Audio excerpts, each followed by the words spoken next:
మరో breaking news చూస్తున్నాం. Delhi high court న్యాయమూర్తి జస్టిస్ యశ్వంత్ వర్మ ఇంట్లో అగ్ని ప్రమాదం సంభవించింది. ఆ సమయంలో వర్మ ఇంట్లో లేరు.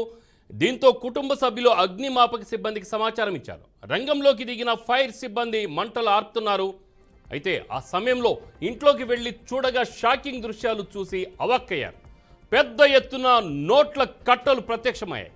దీంతో వారు ఉన్నతాధికారులకు సమాచారం ఇవ్వగా తనిఖీ చేసి ఆ డబ్బంతా లెక్కలో చూపించని బ్లాక్ మనీగా గుర్తించారు.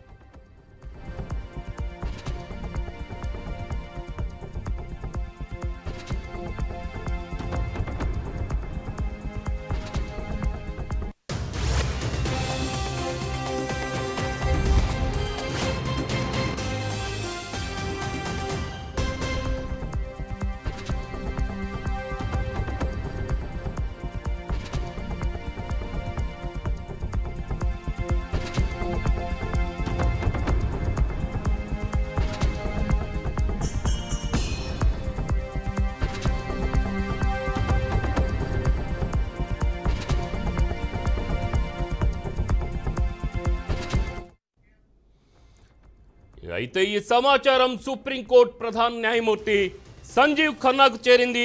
దీన్ని సీరియస్గా తీసుకున్న ఖన్నా వెంటనే కొలీజియం సమావేశం ఏర్పాటు చేసి వర్మను అలహాబాద్కు బదిలీ చేయాలని నిర్ణయించారు. అయితే ఈ పరిణామంతో న్యాయశాఖ ఇమేజ్ దెబ్బతిన్నట్లుగా కొందరు అభిప్రాయం వ్యక్తం చేసినట్లు సమాచారం. మరోవైపు దీనిపై రాజ్యసభలో చర్చ జరిగింది. న్యాయమూర్తులకు జవాబుదారీతనం ఉండాలని కాంగ్రెస్ సభ్యులు అభిప్రాయం వ్యక్తం చేశారు. సభలో ఈ విషయంపై చర్చ కొనసాగించాలని జైరాం రమేష్ సభాపతిని కోరారు. దీంతో అందరితో మాట్లాడి నిర్ణయం తీసుకుంటామన్నారు ధన్ఖడ్.